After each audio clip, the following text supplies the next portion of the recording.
अब आगे क्या चुनौती देख रहे हैं आप, वीरेन बताइए। सर अब ना इतने बड़े लोगों के बीच में कैसे चला पाएंगे नितिन नवीन? ये तो एक उनके सामने वो तो चुनौती है ही कि जो वरिष्ठ लोग हैं उनको लेके भी चलना है, और जो उनको एक्चुअल में जो उनको आइकॉन बनाना चाहा है भाजपा ने कि आप अब युवाओं के आइकॉन हैं, तो उनको कैसे अच्छा, हाँ, पार्टी ये लाइन भी अच्छी है, यूथ है, युवा हाँ है, तो युवा तो उनको निश्चित तौर से अब युवाओं की भी, जो पार्टी के अंदर लोग हैं उनकी भी ख्वाहिशें बढ़ेंगी कि मेरे को भी अच्छा पद मिलना चाहिए निश्चित तौर। अब उनको भविष्य में जो जो जो जो बंगाल का चुनाव है वो बड़ा मुख्य होने वाला है, क्योंकि भाजपा पूरी कोशिश करिए कि नेक्स्ट बंगाल में वो कुछ ऐसा किया जाए कि अब वहाँ पे भाजपा की तो ये जो नाम है, जैसे सर भी बता रहे थे, कायस्थ वोटर पे भी एक तरीके से, जो कि बंगाल में काफ़ी बड़े पैमाने पे है, इसीलिए शत्रुघ्न सिन्हा को वहाँ पे टीएमसी ने ले लिया। हाँ, बिल्कुल बिल्कुल। तो ये उनकी भूमिका उस देखना आप बहुत जल्दी वो बंगाल फतह को लेके ना पूरा अपना कैंपेन शुरू करने वाले, जो मुझे लग रहा है, और युवाओं के दम पे वो चीज़ वहाँ पे होगी, उसका बहुत सारा फर्क देखना। मगर अभी वो कार्यकारी अध्यक्ष हैं, अप्रैल में जो राष्ट्रीय परिषद की बैठक होगी तब उनको बाकायदा अध्यक्ष बनाया जाएगा,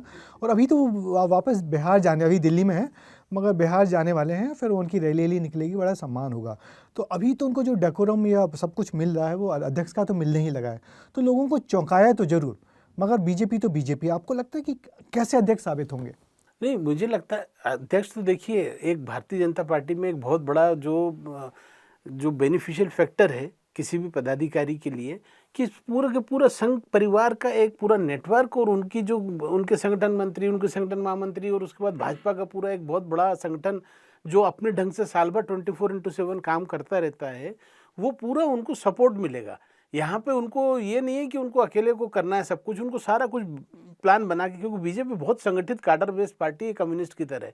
कांग्रेस नहीं है कि यहाँ पे आदमी को पता चला संगठन ही पद लेने नहीं पहुंचा, वो बड़े चक्कर होते हैं। यहाँ वैसी स्थिति बनती नहीं है। कायस्थ का दिमाग में इन लोगों के आया था, क्योंकि शत्रुघ्न सिन्हा जब वहाँ पे टीएमसी ने लाके उनको वहाँ से लड़ा के जिताया, तो वहाँ पे आप 30-31% मुसलमान हैं, तो वो गोलबंद कर रही है ममता, और बचे हुए हिंदुओं में कायस्थ एक बहुत बड़ी संख्या है, तो कायस्थों को के लिए ये लेके गई वहाँ पे शत्रुघ्न सिन्हा को।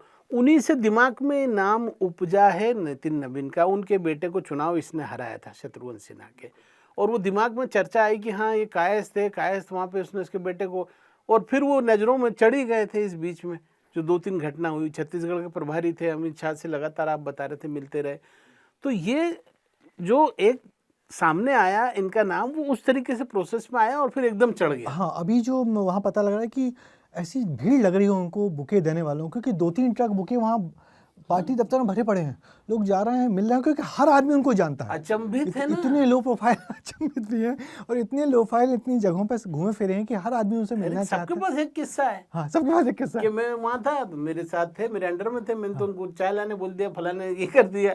अब वो सब अचंभित है। सबसे जो किस्सा की बात कर रहे हैं, तो आप जब जिस दिन वो बने तो मैं अपनी टाइमलाइन चेक कर रहा था, तो सर सब आदमी उनके साथ फोटो, हमने क्या ये बंदा, मैंने तो इंटरव्यू किया हुआ है, सबके साथ मिल रहा था। आप तो देखिए कितना टाइमली, मतलब वो इंटरव्यू में उन्होंने उस समय कुछ बोला भी नहीं, वो ऐसा कि मैं कुछ नहीं बिल्कुल चुनाव की रणनीतियों की बात की कि हम चुनाव में क्या है, हम बीजेपी रणनीति कैसे बनाती है चुनाव की बीजेपी। मैंने उनसे पूछा था कि यहाँ तो सब कुछ हो ही गया है, यानी छत्तीसगढ़ में तो बची नहीं है कांग्रेस, एक सीट बची हुई है, 2 सीट थी, अब और क्या चाहिए आपको? मुझे तो एक सेंटेंस में किसी ने पूछी थी रिएक्शन, मैंने कहा शत्रुघ्न सिन्हा के बेटे को चुनाव हरा दिया था उन्होंने, उस वजह से वो बने राष्ट्रीय अध्यक्ष। ये बात भी बढ़िया है।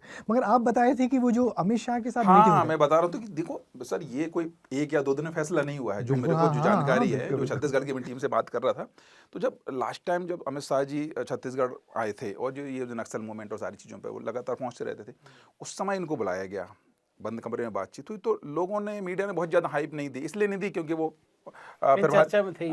नितिन नवीन और अमित शाह की रायपुर में बैठक हुई, और इसलिए मीडिया को समझ वो अलग इसलिए नहीं लगा कि वो छत्तीसगढ़ के प्रभारी थे, तो ठीक है आए हैं, वो आए हैं तो इसलिए प्रोटोकॉल के तहत आए हैं। लेकिन उस समय उनको बोला गया, आपसी अभी जो बात हो रही थी कि उनको उस समय बोला था कि आपकी कुछ भूमिका चेंज करने की विचार कर रहे हैं, तो इसलिए आप जाके दिल्ली में BL संतोष जी से मिलिए आप। उस समय, और उसके बाद ये चीज़ें आगे बढ़ना शुरू हुई और कैसे मूर्त रूप लेना शुरू हुई, ये फिर अपने सामने। अच्छा सर, ये बड़ा गजब का जुमला जो उन्होंने कहा कि आपकी भूमिका चेंज होने वाली। जब यहाँ पे मध्य प्रदेश में सांसदों को चुनाव लड़वाया गया था, तो मैं गणेश सिंह से मिलने गया। मैं सतना के जो सांसद हैं गणेश सिंह से मिलने गया, उनको सतना की टिकट दे दी गई, वो यहाँ सर्किट हाउस में अकेले बैठे, मैं उनके पास गया। अब मैंने कहा आपको मालूम था क्या कहते नहीं, ऐसा तो नहीं था। पार्टी के एक बड़े पदाधिकारी ने कहा था कि आपकी भूमिका थोड़ी चेंज होने वाली है, कुछ बदलने वाली है, तो उसके लिए आप तैयार रहिए। तो देखिए मैसेज होता है। कैलाश विजयवर्गीय सबसे बड़ा आश्चर्य, उन्होंने इंदौर में मीडिया ने पूछा कि आपको टिकट दे दिया 1 नंबर विधानसभा से, उन्होंने कहा मुझे भी घोषणा से पता चला है। ये उन्होंने बोला वहां पे।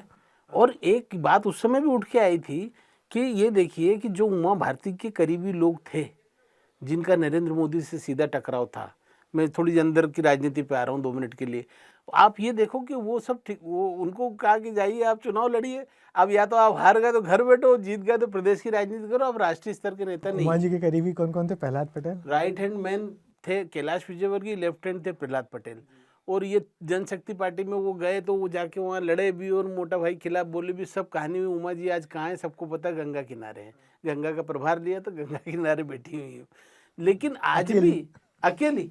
और अब देखो आप ये देखिए कि यहाँ भी देखो ना, मध्य प्रदेश में जब से मुख्यमंत्री बने थे मोहन यादव, तो उसके बाद से इन लोगों के टकराव की खबरें आती थी लगातार, और वो डाइजेस्ट नहीं कर पा रहे हैं लोग उनको। लेकिन अब जाके स्थिति ऐसी बनी है बिहार चुनाव के बाद में कि मोहन यादव, आपने भी इंटरव्यू लिया, बिल्कुल बिल्कुल बहुत कॉन्फिडेंट है और कंफर्टेबल है। और अब एक देखिए आपकी ये जो बड़े नेता जो खिलाफत कर रहे थे ना, ये अब अपने बच्चों को प्रमोट करने में लग गए हैं। आज देखिए अचानक समय कितना बलवान होता है कि एक कार्यकर्ता, और भाजपा में बड़ा अच्छा जुमला है, देवतुल्य कार्यकर्ता, तो वो देवतुल्य कार्यकर्ता ढूंढ के लाए एकदम से, इतने छोटे देव को महादेव बना दिया है कि भाजपा वाले नहीं समझ पा रहे हैं।